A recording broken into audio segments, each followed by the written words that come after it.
My family held a meeting about what to do with me behind my back, so I vanished and built an empire. The story began. The knock came just after midnight. 3 sharp raps. Cautious like guilt had learned to knock softly. I opened my door to see my cousin Tola, his face pale even under the yellow lantern light. "Ayo," he whispered, "you didn't hear? They're holding a meeting." "About you." My chest froze. "A meeting?" He nodded. "Your uncles, Mama, even Baba. They said you've become a burden. That you're finished." Through the cracked window, I could see our family compound glowing under the moonlight.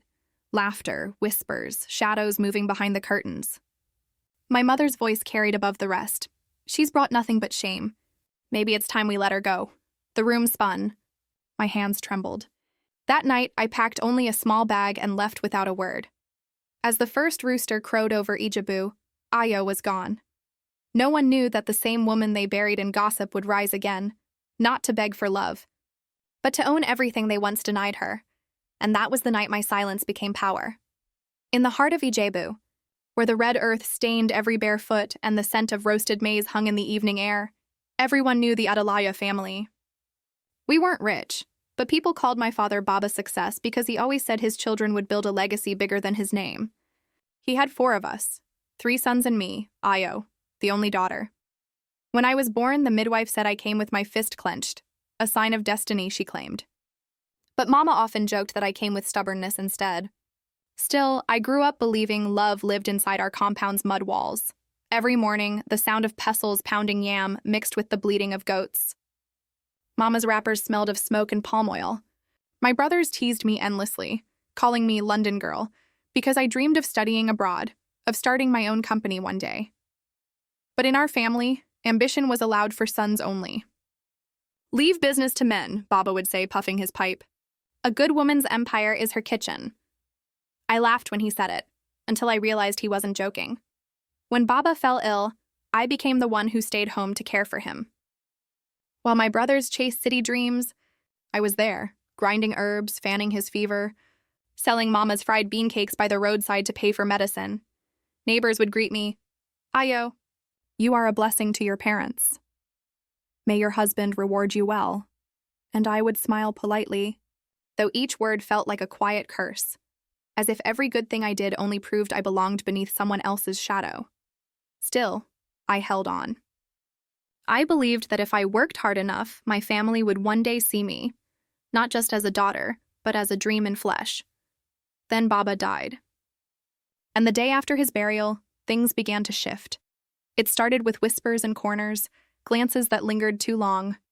My eldest brother, Kunle, came from Lagos wearing a gold chain and an ego twice his size. "Now that Baba's gone," he said, "it's time we divide what's left. Everyone must know their place, their place."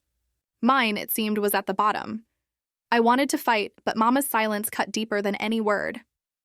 She sat in her mourning cloth, eyes red, lips thin, watching me like a stranger. At night, I overheard her telling Kunle, "That girl brings no bride price, no honor, always chasing wild dreams. What kind of daughter forgets her place?" It felt like the ground cracked under me. Still, I kept trying. I sold clothes in the market, taught small girls how to read under the mango tree, and saved every naira I could. I thought one day I'd prove them wrong, that success would silence the whispers. But family betrayal doesn't announce itself with thunder. It starts softly, with locked doors, sudden quiet, and meals eaten without your name called. Until one night. I realized I wasn't family anymore. That was the night I saw them through the cracked window, sitting around Baba's old table, the one I used to polish every Sunday. Mama at the head, Kunle beside her, the others murmuring low. Their faces were serious. Papers lay spread before them. I heard my name, followed by words that tasted like ashes. "We can't keep carrying her. She's too proud. Let her go before she brings more shame." Something inside me shattered. But I didn't cry. Not that night. Instead, I packed quietly. The sound of my small bag zipping up was the only goodbye I gave. Outside, the moonlight stretched over the dusty road.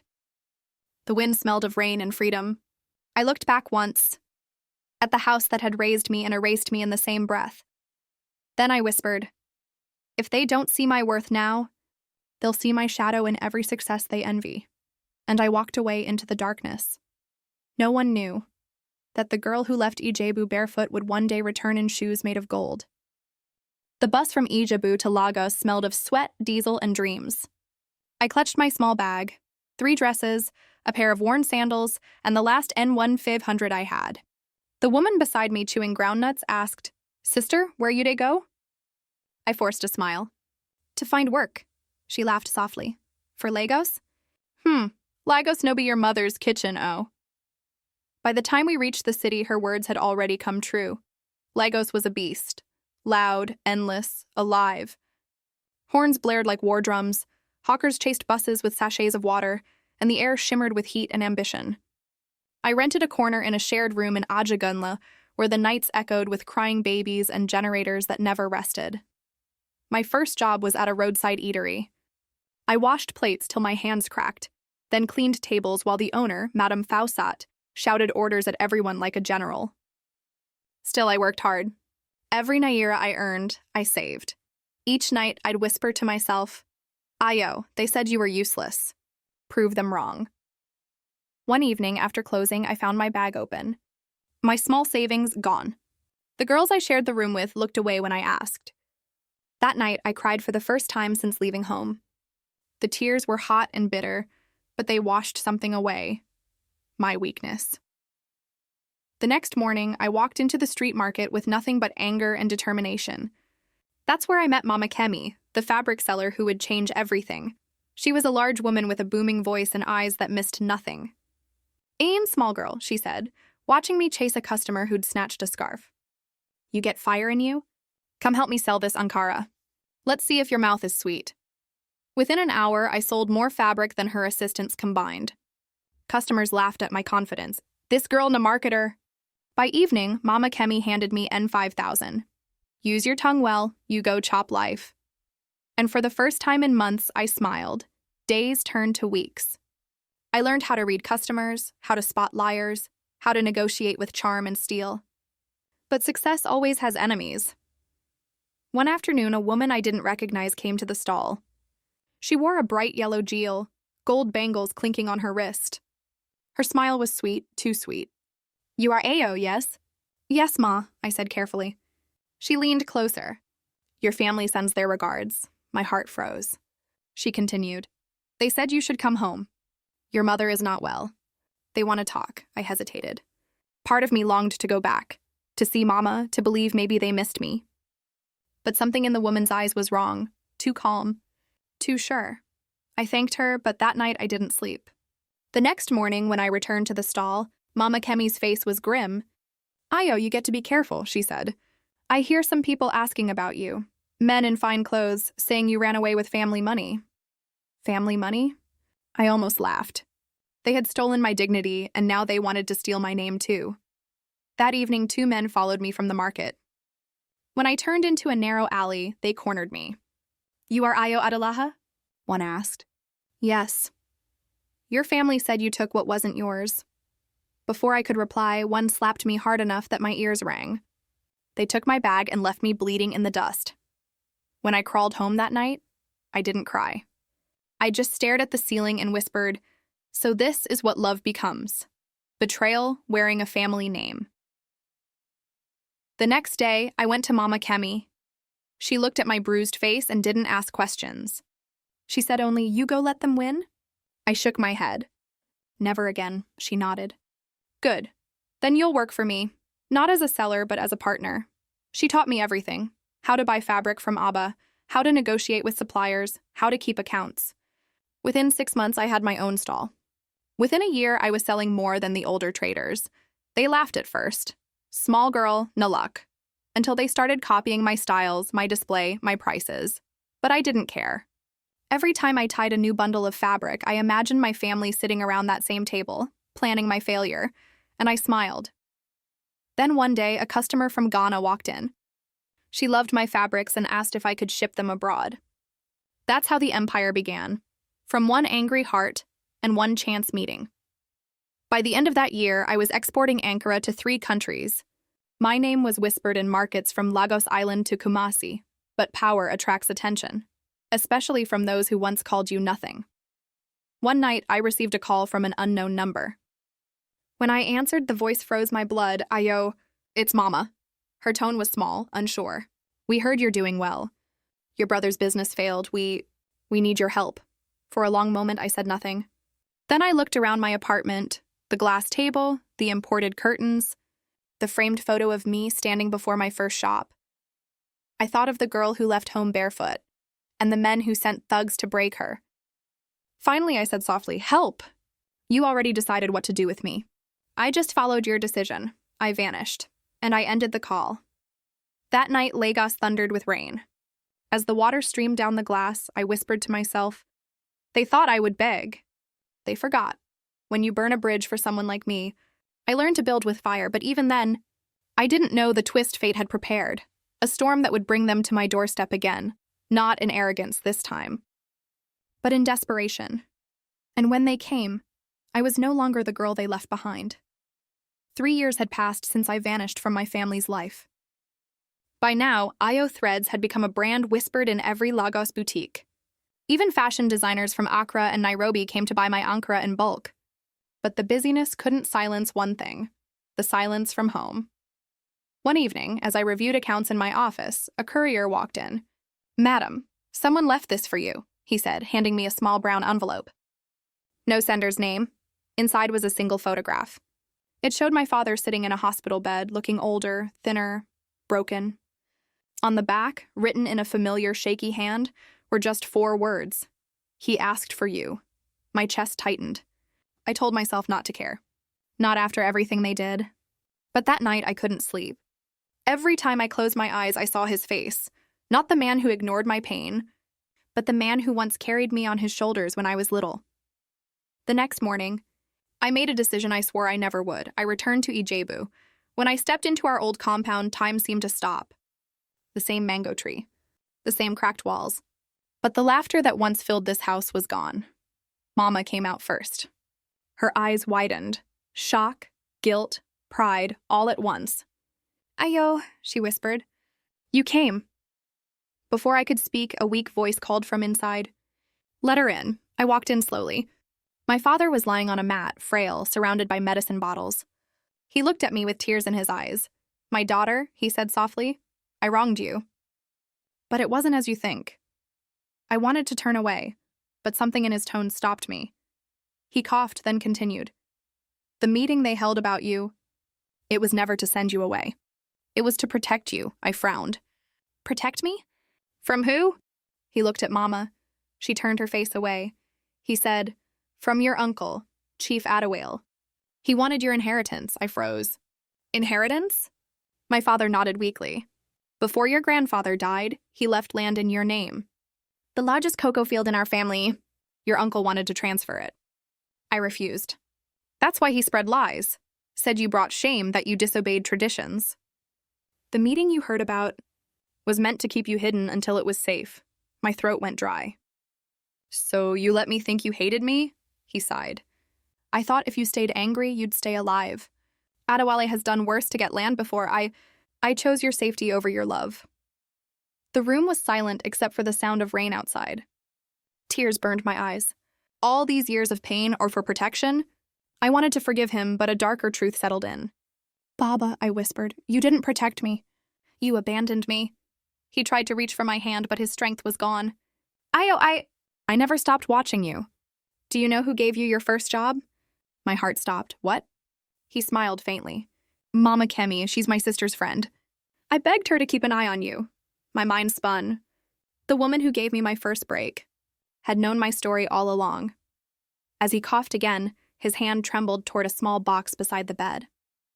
"Open it," he said. Inside lay an old certificate, the land deed, still in my name. And beneath it, a note written years ago, "For Ayo, when she becomes strong enough to understand." I broke down. Years of bitterness dissolved into raw grief. He looked at me one last time and whispered, "You built an empire, my child. But I hope you build forgiveness, too." Then he closed his eyes and never opened them again. That night, as I stood outside watching lightning streak across the sky, I felt something shift inside me. Everything I hated had roots in something I never knew. Love, twisted by fear. The truth didn't free me. It just gave me a new war to fight, because now I knew who really tried to destroy me.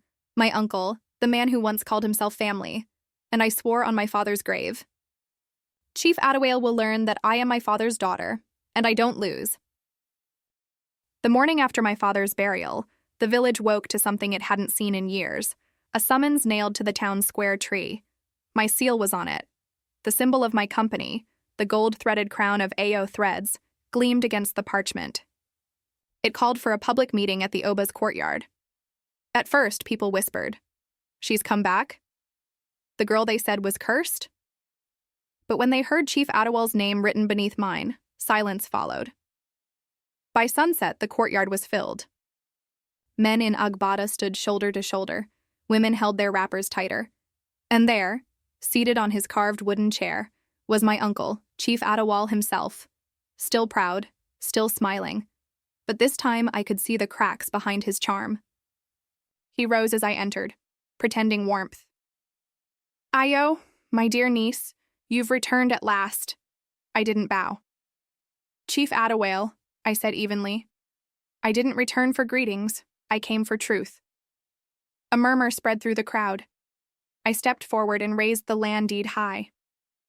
This land, Aaron One Field, was left in my name by Grandfather Alibi. You forged papers to take it, and when Baba refused to help you, you turned my whole family against me. His face twitched, but he quickly composed himself. "You speak boldly, child," he said. "Do you have proof of these wild claims?" I smiled coldly. "I do." From behind me stepped a woman in a bright orange gown, Mama Kemi. Gasps rippled through the crowd. Everyone in Ijebu knew her as the respected head of the Traders' Guild. She carried a small folder and handed it to the village scribe. Inside were the original documents and letters bearing Chief Adawale's forged signature. Mama Kemi spoke clearly. "I was the witness when he tried to sell the land to an outsider. I refused to sign. The chief threatened me, so I left for Lagos. But Ayo, your father begged me to protect you." The courtyard erupted in whispers. Chief Adawale's face darkened. "This is nonsense. Old woman's lies." The Oba lifted his hand.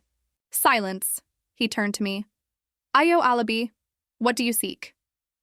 I took a deep breath. "I don't want his land. I already built more than that. I want his truth. In public. I want my father's name cleared." Chief Adawale's voice rose. "Your father was weak.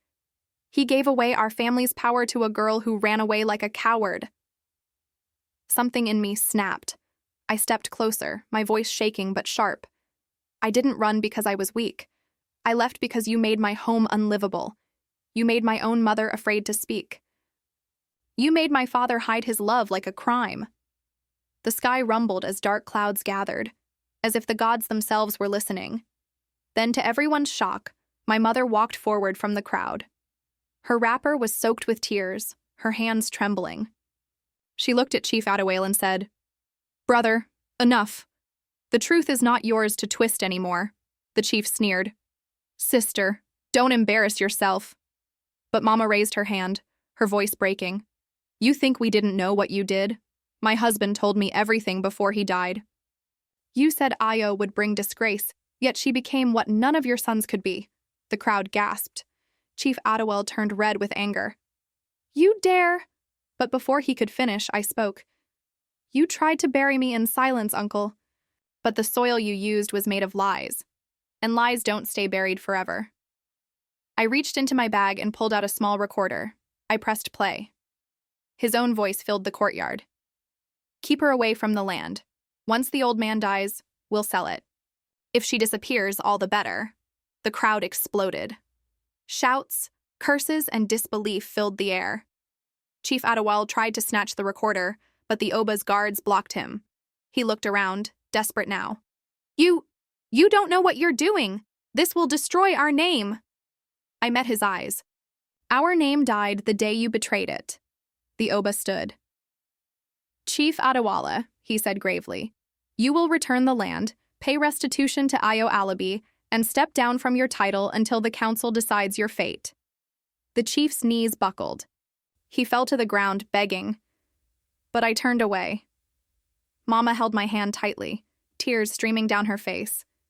"My daughter," she whispered. "Your father would be proud."